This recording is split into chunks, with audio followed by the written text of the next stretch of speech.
a todos los participantes del webinar Análisis y Perspectivas del Mercado de Metales y la Minería en el Perú. Para la Sociedad Nacional de Minería, Petróleo y Energía es un gusto recibirlos y contar con su activa participación. Antes de iniciar el evento, les queremos comentar que estaremos atentos a sus preguntas a través del chat Preguntas y Respuestas, las que serán absueltas al final de la ronda. Sin más, les damos la bienvenida a José Augusto Palma, vicepresidente del sector minero de la Sociedad Nacional de Minería, Petróleo y Energía, para darles las palabras de bienvenida. Muchas gracias. Buenas tardes, señores y señoras. En nombre de la Sociedad Nacional de Minería, Petróleo y Energía, les doy la más cordial bienvenida a este webinar titulado Análisis y Perspectivas del Mercado de Metales y la Minería en el Perú. Como es conocido por todos, la actividad minera es de vital relevancia para la economía del país y es en esta coyuntura, como la que venimos atravesando, es aún más necesaria. La pandemia ha creado una disrupción sin precedentes en la economía global, generando una recesión a nivel mundial, creando incertidumbre sobre el devenir de los países y alterando nuestras vidas de una manera que hasta hace poco era totalmente inimaginable. Todo esto ha tenido un impacto en el mercado de los metales, aumentando su volatilidad. Es así, por ejemplo, que los precios de los metales preciosos, como el oro y la plata, tuvieron un desliz importante a mediados de marzo. Por ejemplo, la plata bajó a menos de $12 la onza y el oro estuvo por debajo de $1.500 la onza, pero esto fue seguido por un repunte que a lo largo de los últimos 2 meses ha llevado a que los precios de dichos metales recuperen los niveles que tenían antes de marzo. Por su parte, los precios de los metales bases también bajaron y algunos metales, como el cobre, se han recuperado. Pero los precios de otros metales, como el zinc, el níquel y el plomo, se mantienen muy por debajo de los precios que tenían durante los 2 primeros meses del año. En el Perú, la significativa reducción de la producción minera ocasionada por el COVID-19 y las medidas adoptadas por el gobierno, sumado a los menores precios de los metales, han tenido un impacto negativo enorme para la economía nacional. Para darnos una idea de su magnitud, solo basta recordar que el año pasado el promedio del valor minero exportado sobrepasaba los 2.300 millones de dólares mensuales, mientras que la cifra que se reportó en el mes de abril pasado fue de solo 997 millones de dólares, es decir, una reducción del 57%. Hay muchas causas y factores que explican el comportamiento de los mercados y que podrían afectar su futuro desempeño. Para ello, hoy tenemos un panel de 3 reconocidos expertos que nos hablarán sobre ese tema. Ahora bien, quiero dejarlos con una reflexión final. Existen muchos factores, como los precios de los metales, que escapan de nuestro control. Sin embargo, estoy convencido que hay otros factores que sí controlamos, como nuestra actitud y comportamiento frente a esta coyuntura adversa, que será fundamental para hacerle frente de la mejor manera. Es hora de redoblar esfuerzos para hacer las cosas cada vez mejor y de manera más responsable para recuperar el tiempo perdido y disminuir el impacto a nuestra economía y a la población más necesitada. En ese sentido, el sector privado en general y la industria minera formal en particular están preparadas para asumir ese reto. Las empresas mineras formales han reiniciado labores operando con estándares aún más altos que los requeridos por el gobierno para el reinicio de sus actividades y todos estamos trabajando arduamente para recuperar los niveles de producción perdidos. Para finalizar, aprovecho para hacer un llamado al gobierno para que adopte políticas públicas y medidas administrativas audaces e innovadoras que ayuden a la reactivación económica del país. Esto ayudará no solo a la reactivación del sector minero, sino también a los cientos de empresas y personas que indirectamente se encuentran relacionadas a la industria y que forman parte de nuestra cadena de valor. Sin más, me es muy grato agradecer a los 3 expositores de lujo y a nuestro moderador y director ejecutivo Pablo de la Flor, que han aceptado participar en este webinar para compartir con nosotros sus perspectivas sobre el mercado mundial de los precios de los distintos metales que se producen en el Perú. Muchas gracias. Muchas gracias, José Augusto, por la introducción. Yo quiero igualmente darles una cordial bienvenida esta tarde al webinar sobre perspectivas internacionales del mercado de metales y la minería peruano. Nos acompañan, como comentaba José Augusto, 3 expositores que son realmente de lujo y quienes van a compartir con nosotros sus puntos de vista y reflexiones sobre los importantes temas que nos convocan el día de hoy. Quiero presentarlos ahora por el orden en el que harán sus exposiciones, comenzando con Juan Carlos Guajardo, quien es director ejecutivo y fundador de la empresa Plus Mining.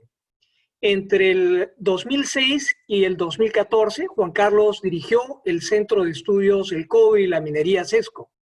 Previamente se desempeñó también como director de estudios de la Comisión Chilena de Cobre, Cochilco. Juan Carlos trabajó anteriormente como economista del Grupo Internacional de Estudios del Cobre, organismo internacional con sede en Lisboa, Portugal. También nos acompaña Rubén Arratia, ingeniero con más de 40 años de experiencia en el sector minero, ampliamente considerado como uno de los principales expertos en economía de los minerales. Actualmente Rubén se desempeña como director de investigaciones en el área de metales básicos y preciosos de la prestigiosa consultora Wood Mackenzie. Finalmente, tendremos también la presencia de Guillermo Arce, que es gerente principal de estudios económicos del Scotiabank Perú desde el 2007.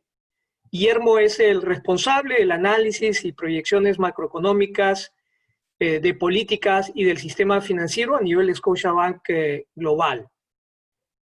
Anteriormente se desempeñó como columnista de Semana Económica y analista económico de Apoyo Consultoría, también elaborando en el Deutsche Bank, en Merrill Lynch, entre otros. Guillermo es bachiller en Economía por Cornell y tiene maestrías en la Universidad Católica y el CIDE de México. Cada uno de los expositores harán uso de la palabra durante 20 minutos, luego de lo cual tendremos una sesión de preguntas y respuestas y cerraremos con unos comentarios finales. Nuevamente, muchísimas gracias por acompañarnos esta tarde y le doy el uso de la palabra a nuestro primer expositor, Juan Carlos Guajardo. Adelante, Juan Carlos.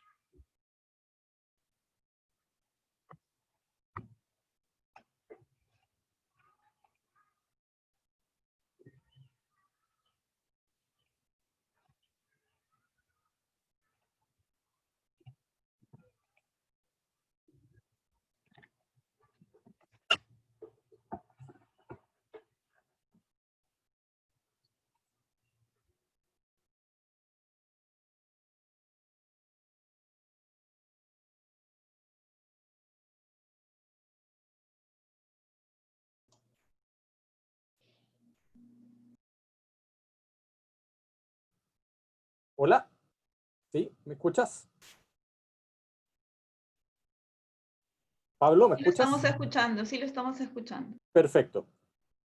Bueno, muy agradecido por esta oportunidad de compartir algunas reflexiones y visiones sobre el mercado del cobre en este evento. Muy agradecido por la oportunidad que me brinda la Sociedad Nacional de Minería, Petróleo y Energía de Perú. Vamos entonces a los contenidos de la presentación. Creo que es muy importante revisar la secuencia en la cual vamos a presentar las ideas de esta tarde. Es muy trascendental separar lo que está ocurriendo en el corto plazo, tiene factores explicativos muy precisos, de una visión más hacia el mediano plazo, 1 o 2 años hacia adelante. Luego, ¿qué características podríamos esperar de la recuperación post-pandemia? Algunas características especiales para los commodities metálicos y finalmente algunos datos concretos de las previsiones para el mercado del cobre. En esa estructura vamos a comenzar con la visión de corto plazo. En este gráfico vemos la evolución de los precios de algunos activos importantes. El cobre en color naranja, esto es un índice desde el año 2000 a la fecha. Vemos cómo ciertamente el llamado superciclo impulsó a las cotizaciones del oro, del cobre, del petróleo, que está en esta línea gris oscura, de los otros commodities en la línea gris clara. Pero desde el año 2015-2016 hemos tenido un punto de inflexión.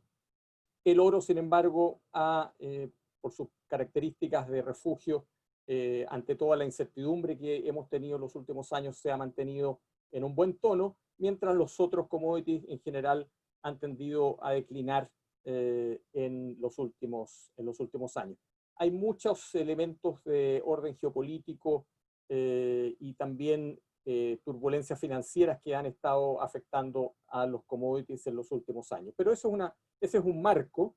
En una perspectiva más de corto plazo, vemos acá la evolución del precio del cobre en la línea naranja desde comienzo del año 2019, y en el área de color celeste está el grado de volatilidad medido a 30 días. Podemos, bueno, no es ningún misterio que el nivel de volatilidad que tenemos en este minuto es el más serio desde los últimos 2 años, y eso no es poco decir. Pero es bueno relatar la historia del mercado del cobre, porque teníamos a comienzos del 2019 muy buenas perspectivas. Todos apostábamos a que ya habíamos dejado atrás los años negativos. Sin embargo, el panorama comenzó a cambiar con el cambio de las políticas de Estados Unidos hacia China. Eso parecía haberse revertido con el acuerdo entre los dos países, pero luego la crisis del COVID-19 ha desplomado, como podemos ver, las cotizaciones. Y ciertamente, como se mencionaba en la introducción, estamos viendo una recuperación en las últimas semanas en el precio del cobre, lo que por cierto llama mucho a la reflexión y es parte de lo que vamos a analizar acá. En esta evolución, en esta descripción que acabo de hacer, es muy relevante la situación de China. China, sabemos todos, fue el primer país que enfrentó esta crisis y por lo tanto fue la que experimentó la caída inicial. Aquí vemos a comienzos del año 2020 una caída muy aguda en el índice PMI, pero luego ha tenido una recuperación también bastante rápida. Su indicador está levemente sobre 50, que indica expansión, pero no al mismo nivel que tenía previo a la crisis. Pero de todos modos, la recuperación tiene esta famosa forma de V corta que hay muchos que especulan que sería, digamos, un escenario plausible para la economía internacional. Con rezago de varios meses, vemos cómo Estados Unidos y la eurozona tuvieron una caída muy aguda, como lo tuvo China, y están en la etapa de recuperación, pero no ha sido de la misma intensidad hasta el momento que el caso de China. Por lo tanto, hay una duda de si Estados Unidos y China van a lograr recuperarse con la misma fuerza, y lo que es cierto es que hay un rezago de algunos meses entre lo que pasa en China y lo que pasa en Estados Unidos y la eurozona.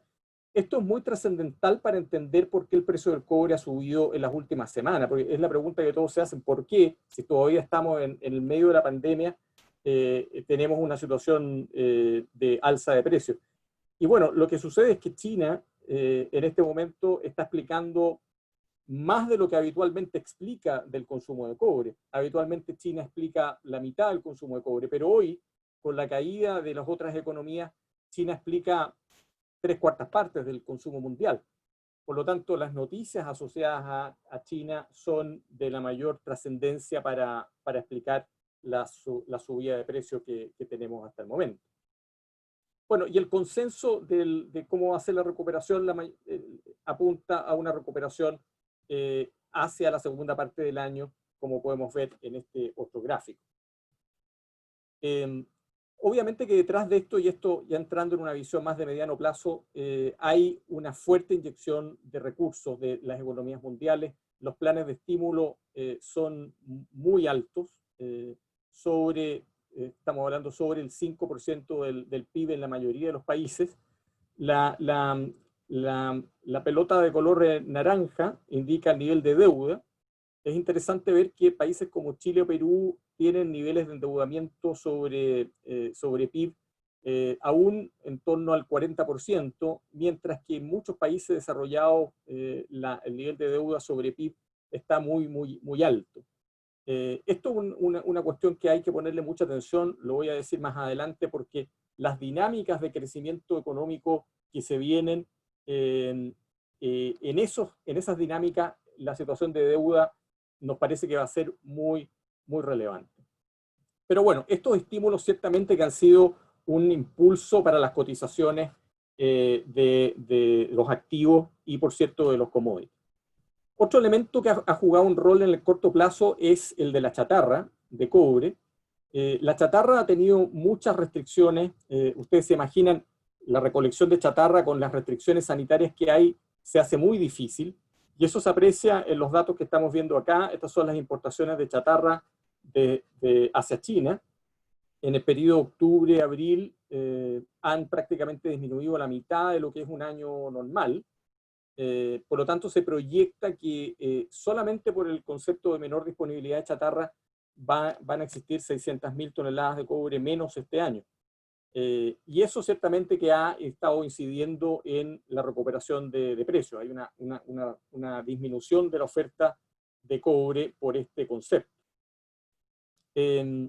Y esto, especialmente en China, se ha traducido que los inventarios en la bolsa de Shanghai han estado cayendo muy fuertemente. En este gráfico vemos la línea de color rojo, los inventarios al año 2020, comparado con los inventarios de otros años. Los inventarios de la bolsa de Shanghai tienden a ser muy estacionales, y ciertamente que es muy notable que a mayo los inventarios de este año en la bolsa de Shanghai sean los más bajos de los últimos 5 años. O sea, esto habla ciertamente de que ha habido una utilización de estos stocks muy intensos en China en este año, y habla de que hay efectivamente un apetito por cobre. Y otro elemento, otro viento de cola que incidió en la recuperación de precios de las últimas semanas es que, aquí lo vemos, las posiciones de los inversionistas, esto es en la bolsa de Estados Unidos, han tendido a aumentar fuertemente hacia posiciones más largas. Esto es un elemento que se produce cuando hay muchas apuestas negativas contra el precio, es decir, que va a bajar, y cuando no se produce eso, se producen muchas necesidades de cubrir posiciones a la baja, se conoce como coberturas cortas, y eso genera un impulso de demanda adicional y transitorio que también explica que el precio haya subido con fuerza en las últimas semanas. Pero mirando hacia el plazo mayor, es decir, saliendo de lo que ha ocurrido y lo que puede ocurrir en los próximos días o semanas, creo que es importante analizar los riesgos que se cienden sobre la economía mundial. Y el primero es el tema sanitario. Aquí hemos hecho un esfuerzo de comparar lo que es la actual crisis sanitaria o infección con algunas anteriores. Y si vemos las fatalidades, infectados, fatalidades y la tasa de mortalidad, el efecto combinado que existe en este COVID-19 lo hace la peor, probablemente, de las últimas décadas. Tanto porque el volumen como la fatalidad combinada lo hacen la más seria, ¿no? Y además de eso, la historia dice que de no haber una vacuna o una medicina, la probabilidad de una segunda ola de infección es muy alta. Aquí no quiero hacer ningún alarmismo, estos son datos absolutamente duros. En la medida que no hayan restricciones sanitarias o herramientas sanitarias, la posibilidad de una nueva ola de infección es bastante alta, y eso sin duda que es una espada de Damocles para, no solamente para el cobre, sino que para toda la economía mundial. El segundo riesgo que nos parece muy importante considerar es que llevamos desde la gran crisis financiera del 2008-2009, llevamos una política de inyecciones monetarias de gran envergadura. Eso en Estados Unidos y en la Unión Europea fundamentalmente. En este gráfico vemos la evolución de la deuda, en la línea de color naranja, cómo se ha acelerado primero a fines de los años 90, luego la gran crisis financiera mundial y ahora nuevamente una trayectoria exponencial. Sin embargo, el crecimiento del Producto Interno Bruto no ha venido acompañado de estos estímulos como se podría haber esperado. Por el contrario, esto también es una idea muy importante para entender hacia dónde estamos proyectando la evolución de estos mercados. Vemos cómo el índice accionario, en esta línea color naranja, en el gráfico inferior, ha tenido un incremento muy sostenido, el más largo de la historia del mercado estadounidense, mientras que el crecimiento económico ha tenido un crecimiento muy modesto, ¿no? Es la misma idea explicada arriba, pero ahora incorporando el factor de la evolución de las acciones. Por lo tanto, las políticas de estímulo que se están aplicando no necesariamente están traduciéndose en crecimiento económico. Y esa es una gran incertidumbre que también va a acompañar a la economía mundial en los próximos años. Y una gran fuente de incertidumbre. ¿Qué va a ocurrir? Se ha logrado sortear los problemas de liquidez gracias a estas inyecciones muy importantes que se están haciendo, pero la crisis de solvencia, cuando veamos las consecuencias del desempleo, cuando veamos las consecuencias de las quiebras de compañías, ¿cómo va a poder responder la economía mundial ante esa situación? Aquí tenemos las inyecciones que está haciendo los balances de la Fed. Como podemos ver, está llegando a niveles muy elevados respecto a su histórico. El desempleo que tuvo una caída libre, y esta es la evolución de las quiebras en Estados Unidos en los últimos años y cómo la proyección indica que vamos a nuevamente tener un nivel bastante alto de ellas. Otro elemento fundamental, bueno, creo que no vale la pena decir de que la incertidumbre medida por el indicador del The Economist también está en un nivel altísimo, lo más alto de la historia, pero tal vez lo otro relevante es mencionar que hay un factor geopolítico, un tercer riesgo, que es el factor geopolítico derivado de este cambio de estrategia de Estados Unidos, que está desarmando la globalización. Y eso tiene, por supuesto, grandes implicancias, podría haber incluso implicancias militares. Vimos algo de eso en la situación de la OPEP, donde se generaron bastantes turbulencias, pero desde el punto de vista macroeconómico nos parece que el hecho de desarmar la globalización puede generar una reversión de la inflación tan baja que experimentó el mundo durante mucho tiempo, desde que China se convirtió en la fuente de producción a bajo costo prácticamente universal, disminuyendo los precios de muchísimos productos. Eso se está terminando. Por lo tanto, la posibilidad de que tengamos una tendencia inflacionaria al alza debido a este factor geopolítico también es bastante importante. Por lo tanto, ¿qué se puede ir avisorando? Ya voy entrando a una fase más prospectiva. Vemos que hay probablemente dos velocidades en lo que viene hacia adelante. Un mundo más oriental, que tiene la posibilidad de empujar el carro con más fuerza, y el mundo occidental, donde probablemente hay más dudas respecto de su situación financiera, sobre todo. En este gráfico podemos ver la distribución de países que tienen bajos ingresos pero alto crecimiento, donde está China, India y muchos países del sudeste asiático, y países de alto ingresos pero bajo crecimiento, donde están la mayoría de los países de la OECD. Y las perspectivas de crecimiento para el primer grupo apuntan a crecimientos por sobre el promedio mundial. Aquí lo podemos ver para los próximos años. China, los países emergentes de Asia, India, los países de ASEAN, tienen todos tasas de crecimiento por arriba del promedio. Por lo tanto, hay un potencial de crecimiento tangible que es más alto, mientras que las proyecciones apuntan a crecimientos negativos y por debajo del promedio, ciertamente, para las economías avanzadas y Estados Unidos y la eurozona. Y de nuevo, la carga o la mochila de la deuda, en el caso de Estados Unidos, se proyecta de manera creciente. ¿Qué implicancias podemos ver? Aquí vale la pena detenerse un poco en el texto. En primer lugar, ya la Fed, la Reserva Federal de Estados Unidos, ha dicho de que va a seguir aplicando políticas de expansión al costo que sea necesario, lo que implica que esta política de inyectar recursos a la economía va a continuar. Las tasas de interés se van a mantener bajas por tiempo prolongado, esa es otra declaración de principios. Va a existir esta recuperación, pero a dos ritmos, como mencionamos, mundo oriental y el mundo occidental.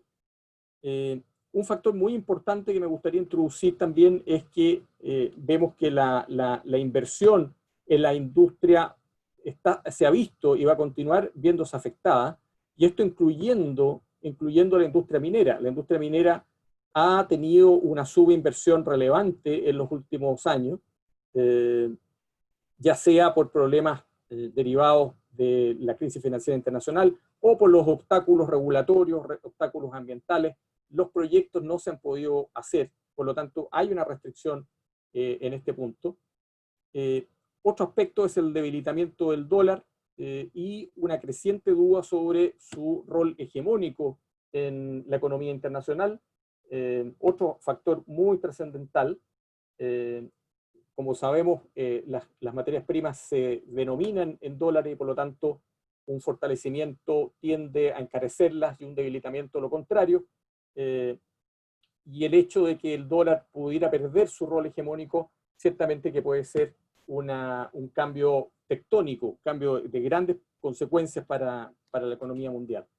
Y por último, y aquí hay un factor muy trascendental, estamos pensando que el hecho de que las inyecciones de la Fed van a llegar a escalas nunca antes vistas,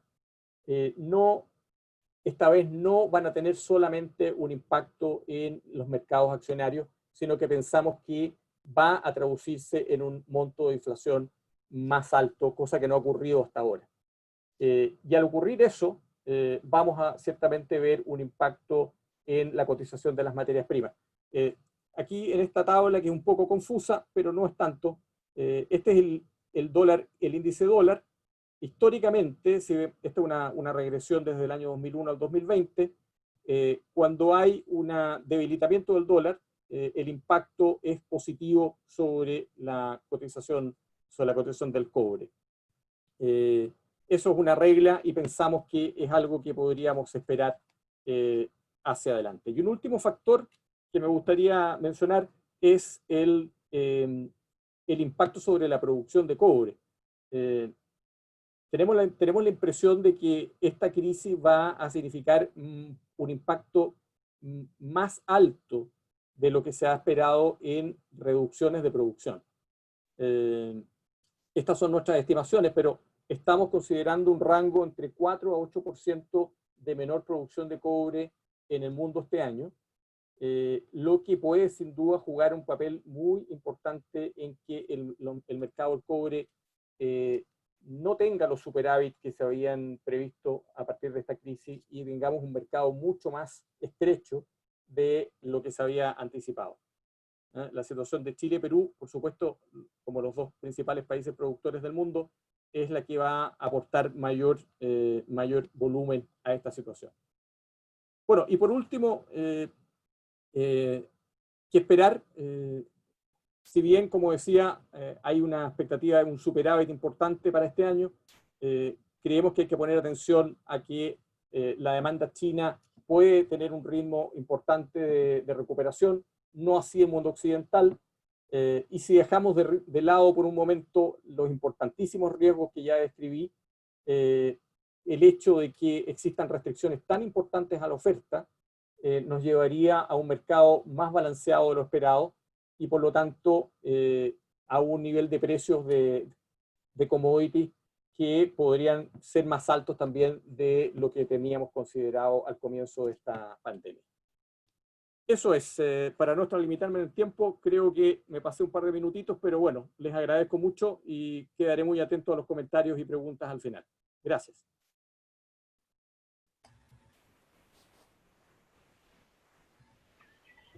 Muchas gracias, Juan Carlos. Ahora sí quisiera cederle la palabra a Rubén Arratia. Rubén, adelante.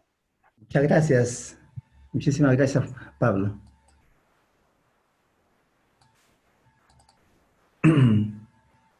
Quería estar seguro si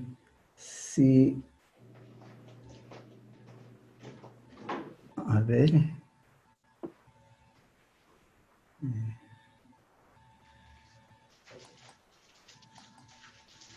Ok, se ve, se observa, ¿no? Sí. Ya.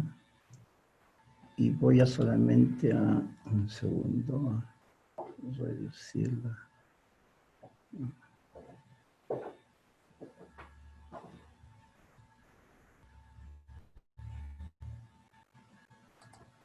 Ok, se observa 100% la presentación y Sí. se me escucha bien. Ok. Muchísimas gracias por la invitación a la Sociedad Nacional de Minería y Petróleo.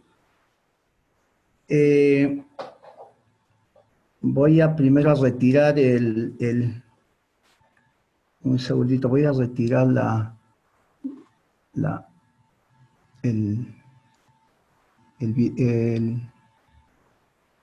¿se puede retirar el video? No. ¿Aló? Está muy bien, continúe, por favor. Y ahora sí, ¿sí? ¿Está bien? ¿Se escucha? Sí. Su Ok. presentación, si lo pone en modo Ya, presentar. ok. ¿Está bien? Listo. Ya. Gracias. Ok. Le estaba agradeciendo por la oportunidad que nos dan a Wood Mackenzie y a mi persona de hacerles esta presentación, el desafío de la minería peruana después del COVID, si es un tema de precios o es un tema político. Como ustedes saben, Wood Mackenzie no solamente está orientada al área minera, no solamente vemos cobre, plomo, zinc, oro, plata, aluminio, níquel y todos los metales de la transición energética que se está dando en este momento, como el litio, cobalto, etcétera. También vemos el área de petróleo, energía, gas, energía renovable, etcétera.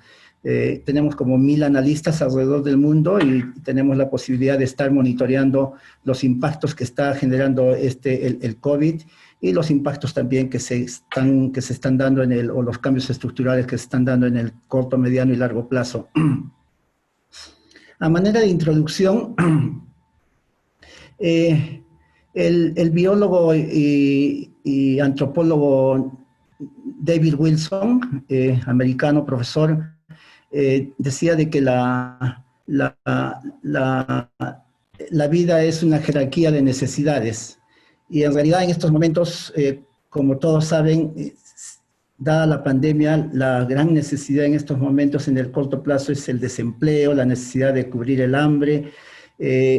Pero antes de este COVID estábamos caminando otro tipo de necesidad. El mundo estaba dirigiéndose hacia la mayor preocupación en el cambio climático y la descarbonización del mundo.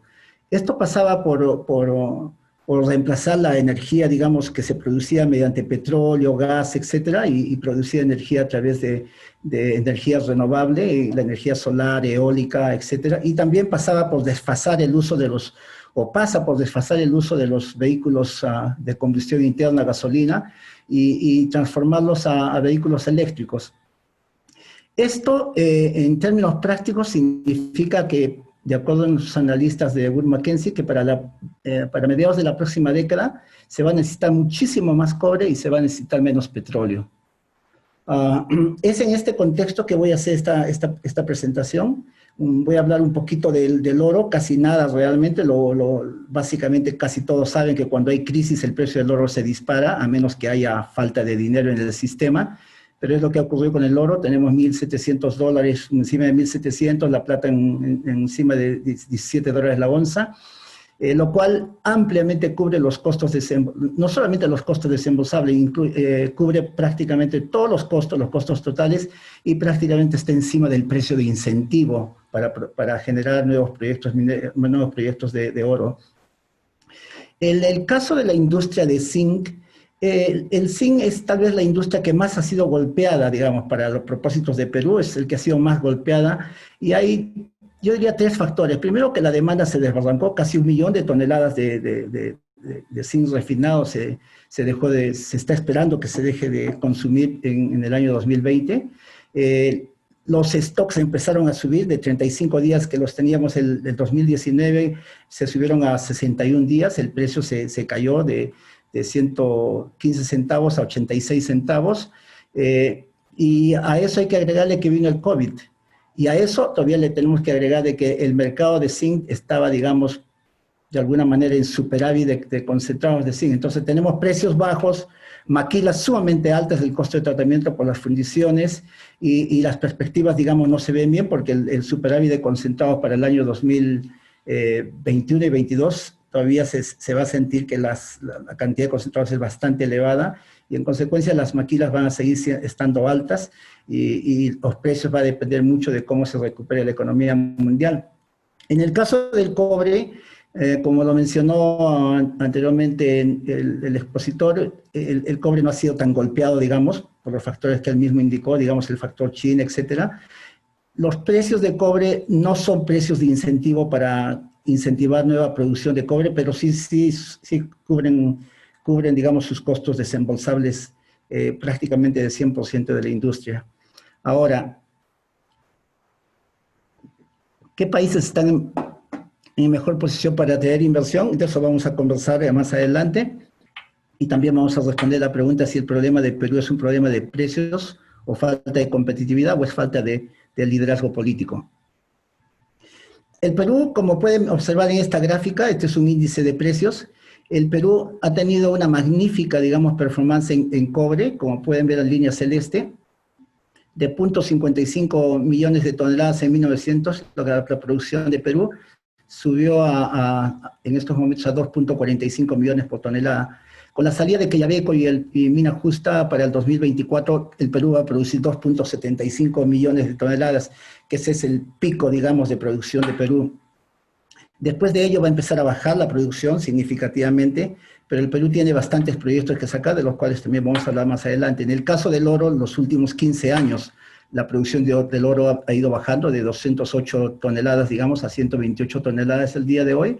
Y en el caso del zinc, algo parecido, pero no es una bajada como la del oro, pero sí se ha estancado. Si no fuese la producción de antamina, la producción de zinc prácticamente estaría mucho más bajo, lo que implica que probablemente como política minera se podría decir que el oro y el zinc necesitan una política intensiva de exploraciones, ¿no? Muy agresiva de exploraciones para poder sacar nuevos proyectos de oro y de zinc. En el caso del petróleo, en el caso del cobre es distinto, dado que existen, digamos, como una veintena de proyectos mineros de cobre que podrían salir hacia el futuro, ¿no?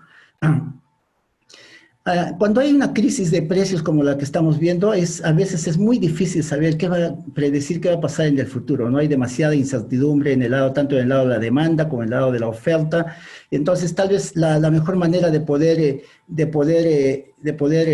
manejar esta crisis es ir a la curva de costos. Esta es la curva de costos de corto plazo, es una curva de competitividad. Ustedes pueden ver aquí los costos de producción y pueden ver más o menos que con los precios actuales casi el 20% de la industria de zinc no cubre sus costos desembolsables. Con pena digo esto, pero una buena cantidad de los productores de zinc están ubicados en el tercer y cuarto cuartil, lo que básicamente afecta significativamente a la industria de zinc, la caída de los precios que estamos estimando 86 centavos para este año. Si uno tiene una mirada más de largo plazo, digamos, y utilizamos la curva de costos del 2025 y utilizamos los costos totales, podemos ver que Perú no está bien ubicado tampoco. Decía, hacia el 2025 Perú México está mucho mejor, y ese va a ser uno de los desafíos que va a tener la industria de zinc, aprender a vivir, digamos, a tratar de mejorar la productividad. Lamentablemente las minas de zinc, la mayor parte son subterráneas en Perú, con la excepción de antamina, y siempre es más difícil, digamos, aumentar productividades en las minas subterráneas. En el caso del cobre, la caída de la demanda ha sido mucho menor, estamos estimando en 760,000 toneladas. Los precios de los inventarios se subieron de 65 días a 72 días. La caída de cobre por los factores China y el sentimiento a veces de que hay mucha mucha inyección de dinero por parte de la Fed en Estados Unidos, etcétera, ha hecho que los precios de cobre se mantengan relativamente bien en términos, todas las operaciones del mundo que están aquí prácticamente cubren todos sus costos desembolsables, los cash costs directos más el capital de sostenimiento. Una mirada a mediano o largo plazo, el 2025, muestra que Perú tiene una ventaja comparativa respecto a otros países, incluyendo Chile, pero la diferencia no es sustancial realmente, como puede ver en la curva, aunque los promedios esconden muchas cosas y cada proyecto tiene que hablar por sí mismo. Ahora, pasemos a los cambios estructurales que se están dando en el lado de la oferta y la demanda. Este gráfico muestra en la línea amarilla la demanda de cobre a futuro, la demanda de cobre de minas, y la línea celeste muestra cómo las minas se van agotando, casi van cayendo al 2% anual, ¿sí? Y las expansiones y proyectos probables cubren una parte, pero para el año 2030 nosotros estamos estimando que va a haber una brecha de producción y vamos a necesitar aproximadamente 6 millones de toneladas de cobre. Ahora, esto no es definitivo porque hay algunos cambios estructurales, digamos. Vamos a ver cómo siguen bajando las leyes de cobre. Como pueden ver ustedes, las leyes de cobre han ido bajando sustancialmente. Eso se refleja en esta línea celeste. Actualmente, prácticamente la mayor parte de proyectos en el mundo tienen leyes de cobre de 0.5, si uno le agrega, digamos, los ingresos por subproductos, por oro, plata, etcétera, o molibdeno, prácticamente se llega a una ley promedio de 0.6. En otras palabras, atrás han quedado los proyectos que tenían 1% de cobre, prácticamente la mayor parte de proyectos, con excepción del Congo, algún proyecto por ahí, la mayor parte de proyectos de cobre van a estar alrededor de 0.5% como ley de cobre. Ahora, otro factor que es interesante ver es, digamos, como les mencionaba al principio, es la introducción de vehículos eléctricos por la presión del cambio climático. A mediados del 2030 probablemente se demande entre 3 a 4 millones de toneladas más de cobre. Entonces, la gran pregunta que ahora viene es cierto, hay una brecha grande, digamos, de 6 millones de toneladas. ¿Qué países van a cubrir esta brecha, no? Hacia el año 2030, este gráfico muestra que los países que más cobre tienen para poder cubrir esa brecha, estamos hablando de Chile, ¿sí? Como pueden ver aquí, cerca de 3.8 millones de toneladas. La mayor parte de los proyectos que tiene Chile son proyectos brownfield, ¿sí? Son proyectos expansiones, digamos, que tienen. El caso clásico es el de las Bambas, perdón, el de Quebrada Blanca. Quebrada Blanca, digamos, está sacando su proyecto que son de 6 billones de dólares, 140.000 toneladas por día de mineral, y hay muchísimos otros proyectos, Spence, etcétera, que están saliendo. El caso de Perú es lo contrario, la mayor parte de proyectos que tiene son greenfield, son proyectos nuevos, y ahí va a venir el desafío, ¿no? Por ejemplo, el proyecto de Quellaveco de 127.500 toneladas está costando como 5.3 billones de dólares. Quebrada Blanca, sus costos por Quebrada Blanca estamos hablando de cerca de 6 billones. Son capacidades no muy diferentes, pero en el caso de Chile, el agotamiento del agua, digamos, hace que los proyectos de inversión, digamos, tengan que incluir el agua desalinizada, digamos, y bombearla, digamos, a montañas como las de este caso de Quebrada Blanca, y en el mismo caso de Escondida, etcétera.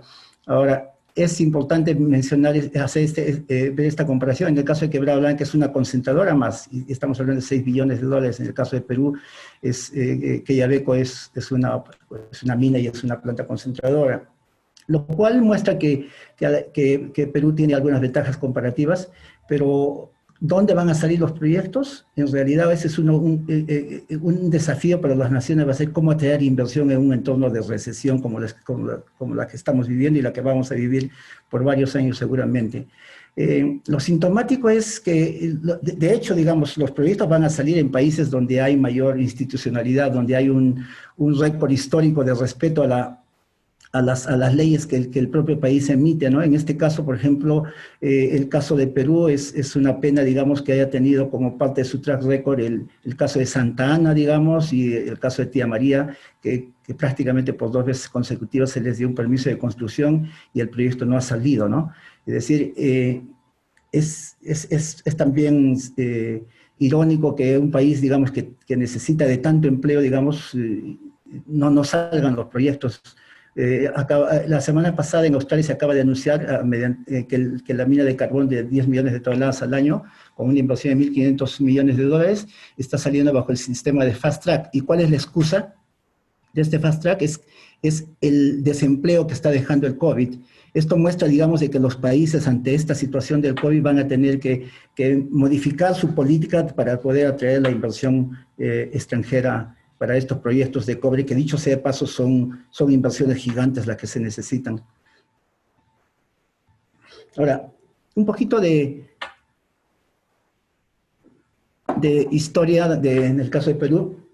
Este gráfico muestra cómo los últimos 20 años el Perú ha tenido una performance extraordinaria, digamos, en sacar proyectos como Antamina, la mega expansión de Cerro Verde, Antapacay, etcétera, lo que le ha permitido recolectar aproximadamente 43.000 millones de dólares en impuestos.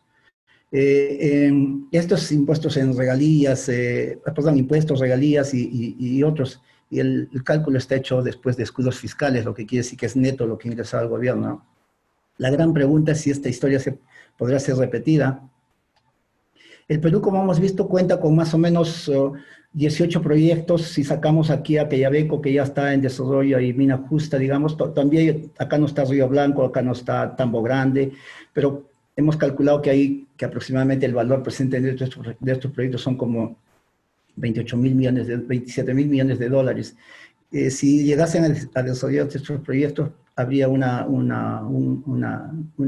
creación de empleo de más o menos 50.000 empleos directos, y si ponemos en la etapa de construcción, normalmente las minas son intensivas en mano de obra, podríamos fácilmente duplicar esto. Estamos hablando de 100.000 personas, y no hay que olvidar que en el sector minero el ingreso, digamos, de los trabajadores en el caso de Perú, estamos hablando que la minería grande, digamos, normalmente tiene salarios de $45.000 hombre año, la mediana minería probablemente alrededor de $25.000 hombre año. Entonces el impacto sería muy significativo si llegase a sacarse estos proyectos, ¿no? Ahora, no solamente el Perú, en este gráfico en el lado izquierdo, no solamente el Perú es que, digamos, hay riesgo, digamos, de que los proyectos no salgan, ¿no? Nosotros estamos estimando que el 67% de los proyectos están ubicados en zonas de alto riesgo, ¿no? Esto es en el mundo.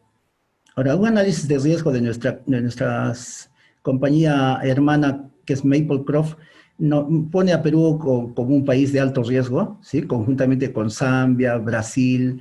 A Chile es más neutral el asunto. Australia, Estados Unidos, Canadá son de mediano riesgo, digamos, el sector minero. Pero lo cierto es que este es uno de los desafíos que va a tener el sector minero para poder llenar los 6 millones de toneladas de proyectos Greenfield que se van a necesitar. Es decir, cómo lograr la licencia social, digamos, para sacar los proyectos mineros, ¿no?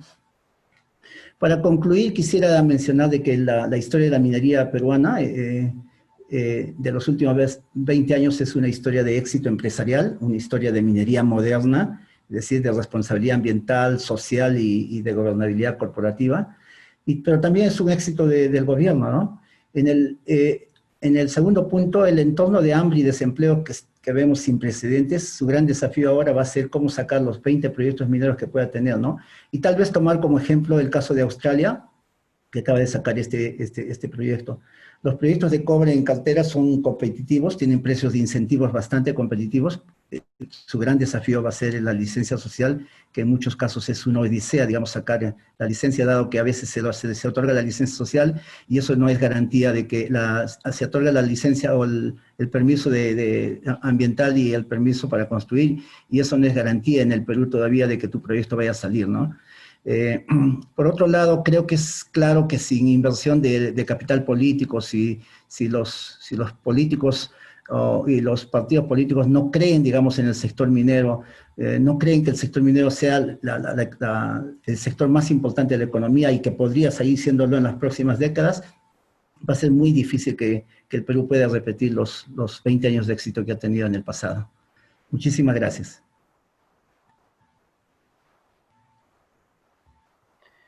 Muchas gracias, Rubén. Y ahora, para finalizar las presentaciones, quisiera pedirle a nuestro último invitado que tome el uso de la palabra. Guillermo, adelante. Muchas gracias.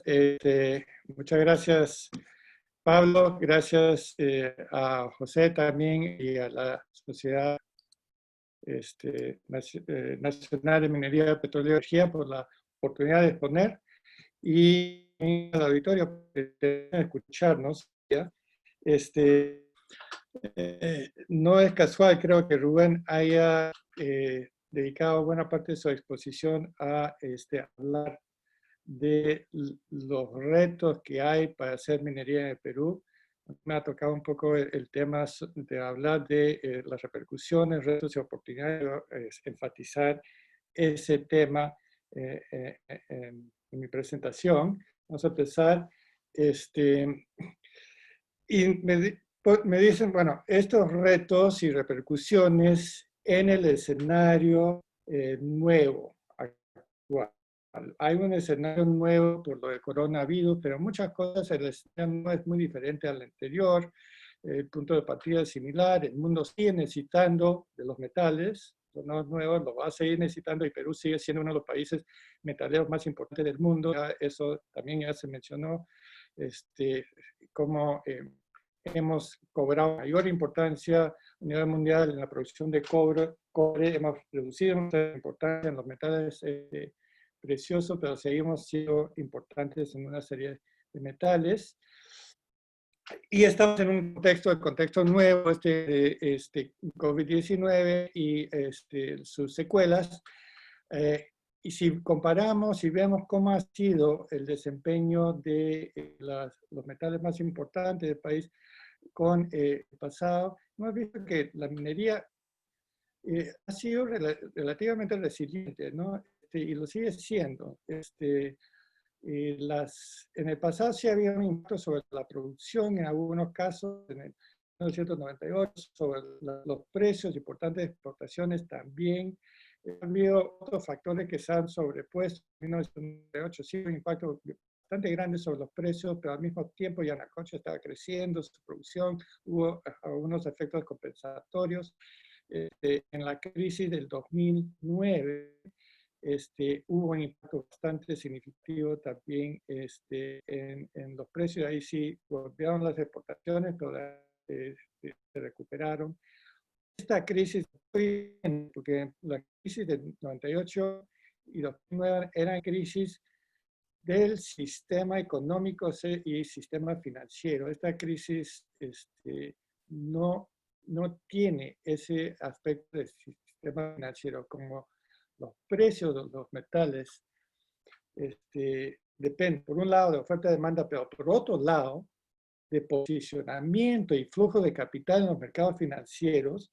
Eso empezaba a generar mucha volatilidad que no estamos viendo tanto en este episodio. Pero sí hay algo interesante que está diferenciando la situación de la minería o la actuación en la minería en este entorno diferente al pasado. Y es que hoy es la minería la que está liderando la recuperación. Esta recuperación incipiente que estamos viendo en el país, está siendo liderada por la minería. En todo el mundo, en Perú, estamos hablando de Perú, entonces en particular la rapidez de la recuperación es crucial. La minería es uno de los sectores que está regresando a la normalidad más rápidamente. Ahí ves en el gráfico la demanda de electricidad de clientes libres, y la minería, este punto azul es la minería, cómo está aumentando la demanda de electricidad que en plena periodo de inamovilidad, la demanda de electricidad en la minería había caído 40%, hoy está solamente 15% abajo. Está regresando bastante rápidamente a la producción, mucho más rápidamente que otros sectores. Tienen la posibilidad de ser por su naturaleza. Es es una industria muy bien organizada, con muy buen manejo logístico y tecnificado, como pocas otras.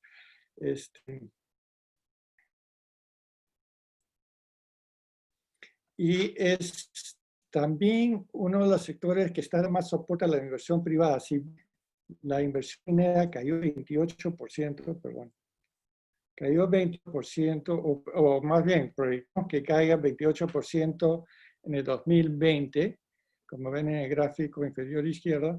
Esto es puramente debido al periodo en que no podía operar durante la cuarentena. No hay proyectos importantes que hayan dicho que no van a seguir una vez que se les permita hacerlo. Y hoy en día la minería es casi de los pocos sectores, a veces el único sector con proyectos y planes reales de inversión de expansión. De otros sectores con planes de inversión en expansión de envergadura en la economía hoy en día. Con la situación de demanda, es difícil que haya otros sectores que vayan a invertir en la minería. Sí lo que continúa haciendo proyectos que tenían pasados, es cierto, pero que van a continuar avanzando hacia adelante y eso va a generar una mayor producción de cobre, un declive este año, nuevamente por la cuarentena, pero no es un sector que enfrenta un problema de demanda interna como otros sectores de la economía, entonces va a ir normalizando su producción. Ahí vemos algunos de los megaproyectos que ya han venido avanzando este año, que algunos que Beco dejó de avanzar, siguió avanzando durante la cuarentena y los otros sí tuvieron un poco más de pausa, pero van a ir retomando. Eso es clave por una cuestión esencial que también se mencionó, y es que lo que se necesita en el país hoy para recuperar, para que la economía en su conjunto recupere sus niveles pasados, es generar empleo. El empleo puede hoy en día la variable económica más importante. Y sin inversión no hay empleo. Ningún otro sector privado está invirtiendo significativamente en expansión. Ahora, se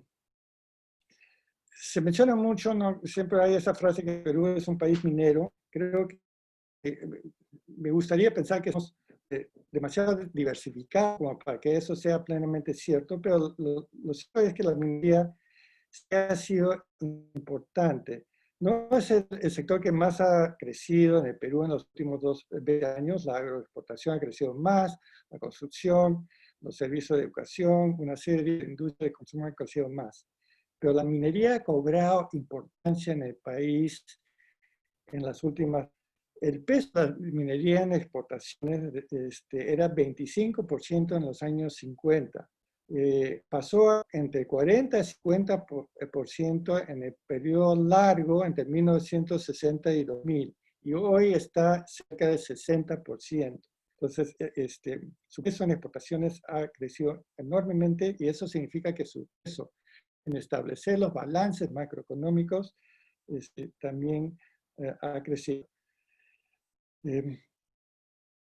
Entonces, la minería ha proporcionado o ha sido un soporte de que los balances fiscales hayan estado manejables y que el sector exportador, los balances externos también han sido fuertes y que hayamos tenido también niveles de reservas altas, etc. Y todo eso es bien importante hoy en día.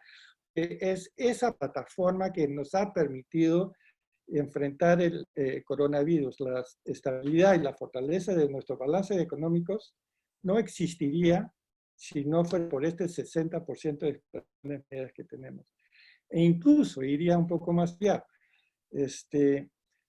Hoy en día, una de las cosas que sí está funcionando de parte de las autoridades es proporcionar liquidez a las empresas.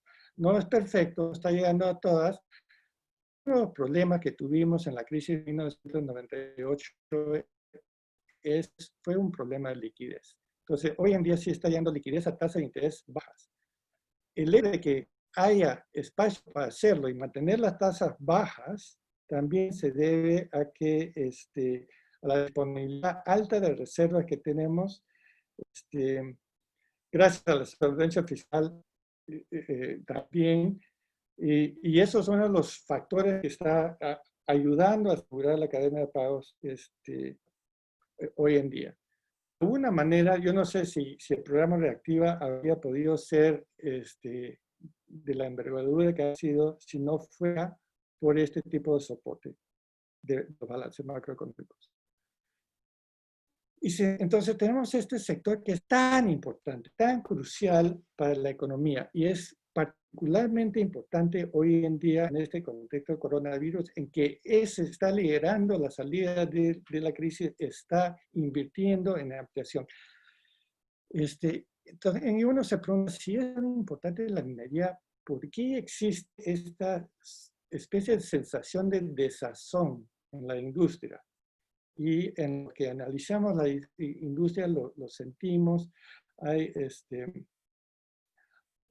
mucha preocupación, y lo mencionó Rubén antes, respecto de cómo es que el ámbito político y de conflicto social está impidiendo que se desarrolle plenamente la minería.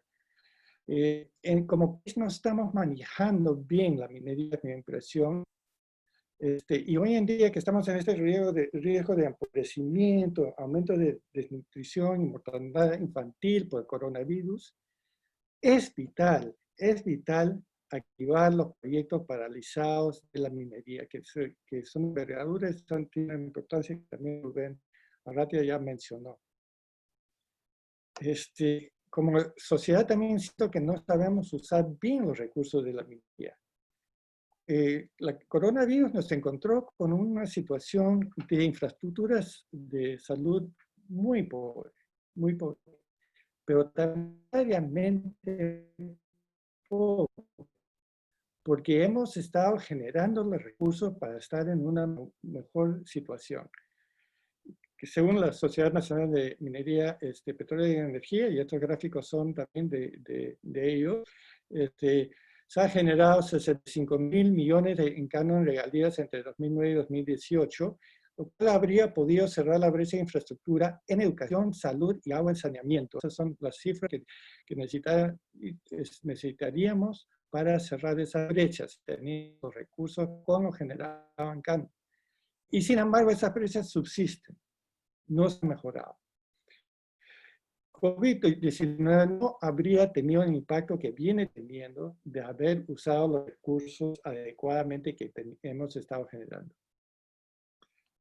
Necesitamos recuperar la razonabilidad y la veracidad en la discusión sobre la minería. Cuando debatimos minería en el país, nuevamente el tema político que mencionó Rubén, es bien frustrante, porque los argumentos, muchos de los argumentos no están sustentados en la realidad, no son veraces. Hay demasiadas percepciones falsas en torno a la minería.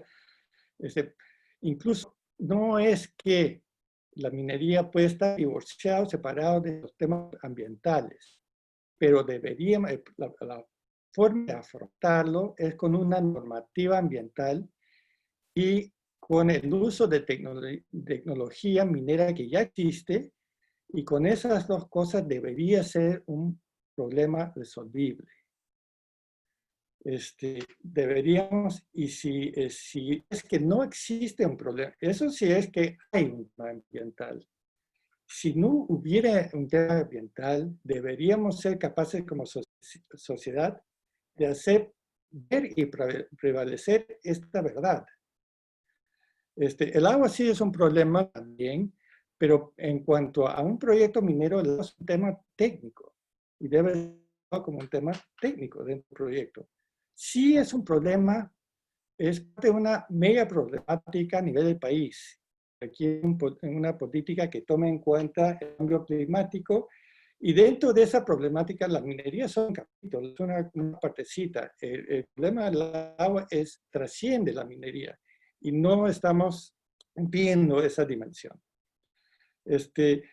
Cuando vemos cómo se le trata a las minerías, vemos que hay un doble estándar, una práctica desigual. Las operaciones modernas, que son mucho más cumplidoras de los estándares internacionales, son las que están en la mira y están siendo normados y están siendo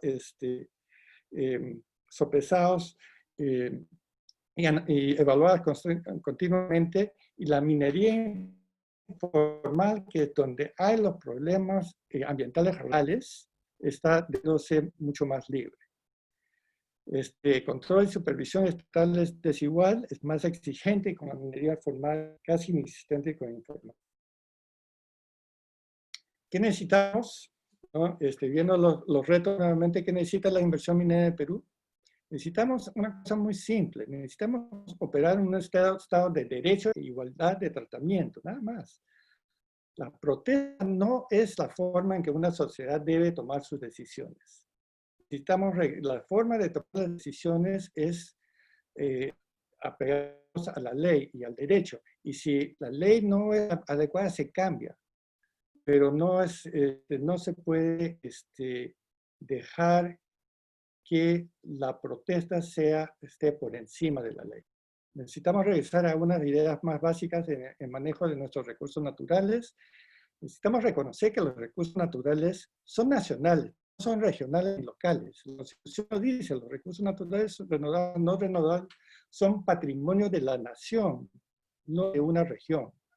Entonces, las decisiones sobre si explotar un recurso o no, esta licencia para su explotación, que a unos la llaman licencia social, que debe ser una decisión nacional, no una decisión regional ni local, ni debería depender de una mesa de diálogo. La única licencia social realmente es la ley. La licencia para proyectos mineros debe ceñirse a las leyes y las leyes deben basarse en criterios científicos y de razonabilidad. Que la ley sea igual para todos. Si una actividad minera u otra cumple con la ley, debería poder operar. Que la consecuencia de incumplir con la ley sea igual para todos. Si yo como ciudadano no puedo dañar la propiedad, atacar a un policía ni bloquear una carretera, ¿por qué otros sí lo pueden hacer? Nadie debería poder hacerlo. Que la ley sea igual para todos. Si preocupa el medio ambiente, no deberíamos ser permisivos con lo que incumplen con cuidar el medio ambiente, con minería ilegal en este caso.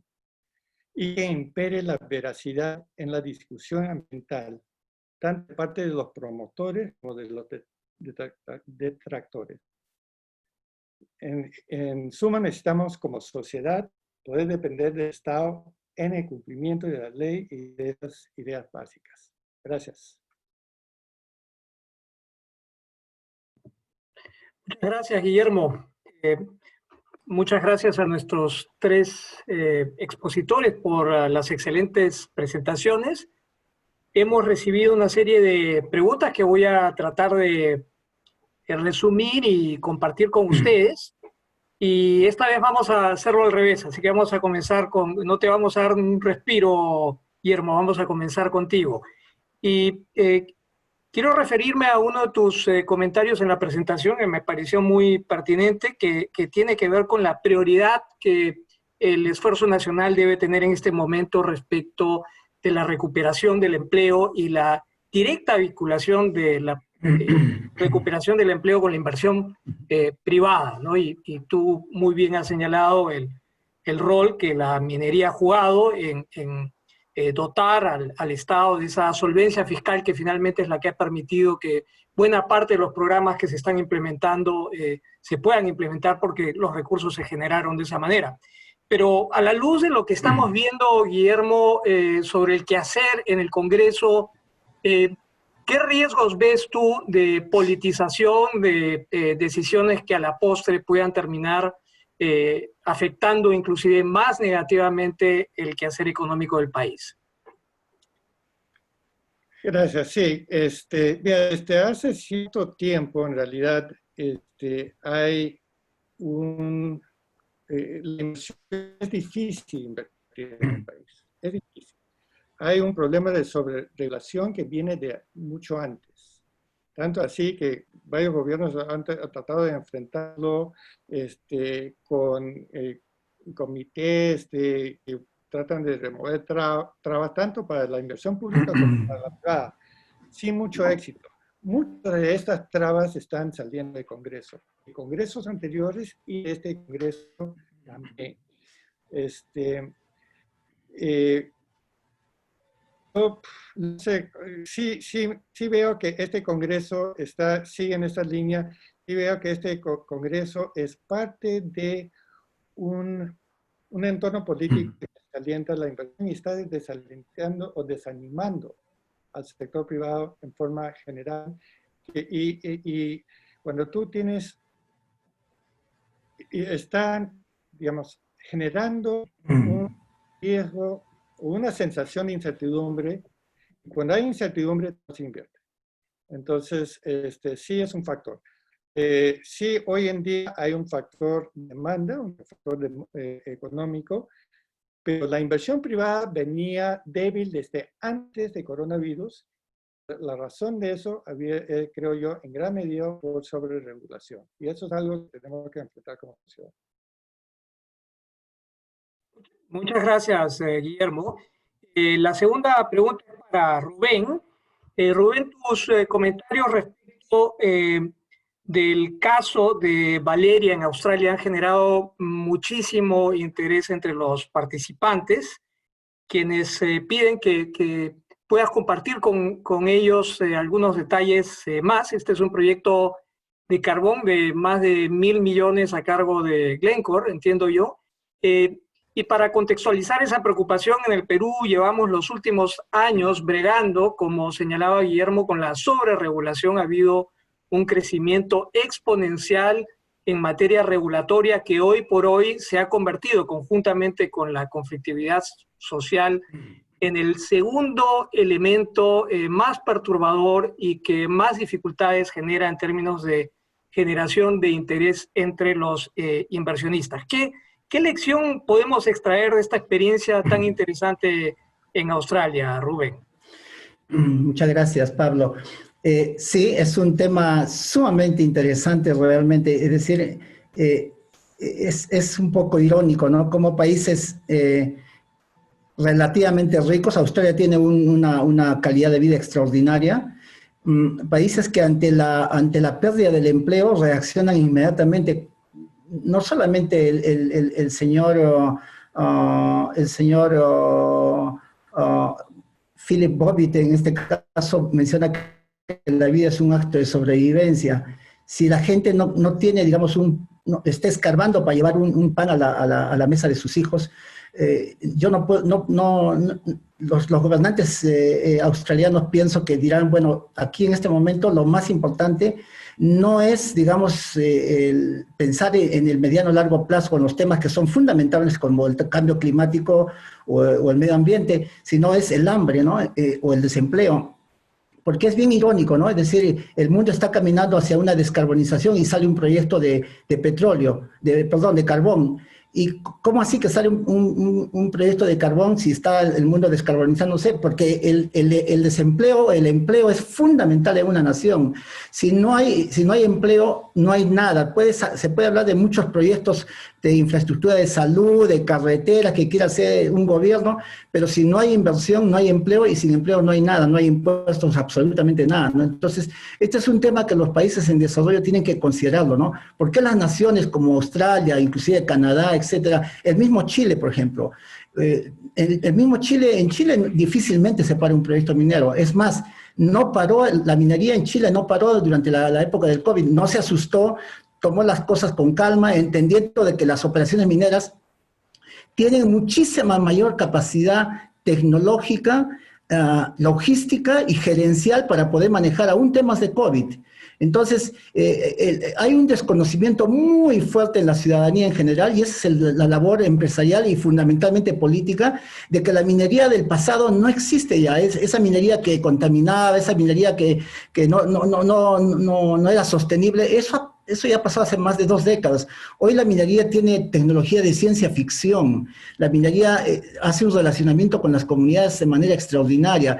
En Australia hay muchas ONGs y antimineros que han protestado frente a esto, pero el gobierno y los líderes políticos entienden que el empleo es primero, ¿no? Y eso creo que debería ser el tenor bajo el cual el Perú debería, digamos, y tal vez la sociedad debería liderar la Sociedad Nacional de Minería debería liderar para que se ponga en la mesa, digamos, esta situación. El desempleo va a ser tan grande, y aquí sí me quito la camiseta de la camiseta de Wood Mackenzie, pues, hablo como peruano. Yo realmente no entiendo cómo algunos líderes pueden dormir viendo que al frente tienes 9.000 puestos de trabajo listos para que salgan, o en el norte tienes 6, 7 proyectos que puedan parecer, digamos, puedan simular la velocidad a la que ha crecido Iquique, Antofagasta, etcétera. Entonces, eso es fundamental, digamos, en el devenir de estos próximos meses. Y entonces creo que lo que tendrían que hacer es que haya un fast track, un acuerdo social, digamos, para que la sociedad en su conjunto decida sacar los proyectos mineros lo más pronto posible, ¿no? El fast track es una necesidad imperativa a la luz del hambre y la miseria con que va a dejar el COVID en este periodo, ¿no? Gracias, Rubén. Muy pertinentes y acertados tus comentarios. Ojalá que los miembros del Ejecutivo, o alguno por lo menos, esté viendo este webinar, porque creo que el mensaje es muy claro y muy contundente. Es un mensaje que nosotros hemos venido remarcando en los últimos años sin mucho éxito, lamentablemente. Ojalá que en esta coyuntura tan distinta y tan terrible que vivimos podamos poner de un lado este afán de regulatorio excesivo que no genera valor y que por el contrario solamente desincentiva la inversión cuando más la necesitamos.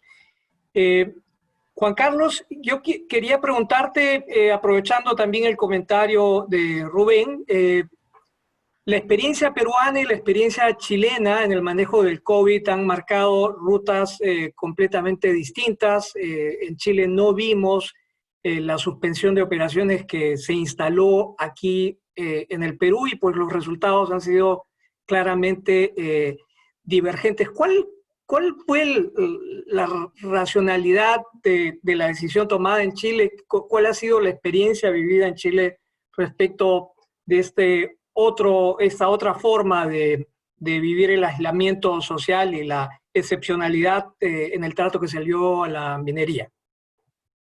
Sí, bueno, gracias, Pablo. Efectivamente, Chile adoptó una política distinta a la que se apreció en muchos otros países mineros. La apuesta fue por la mantención de la continuidad operacional a partir de, primero, una implementación de medidas sanitarias muy estrictas. Hay que considerar que en el caso de la minería en Chile, sobre todo en la gran minería, se trata de operaciones que están en lugares más bien apartados de los grandes centros urbanos. Por lo tanto, la aplicación de medidas de control sanitario se posibilita.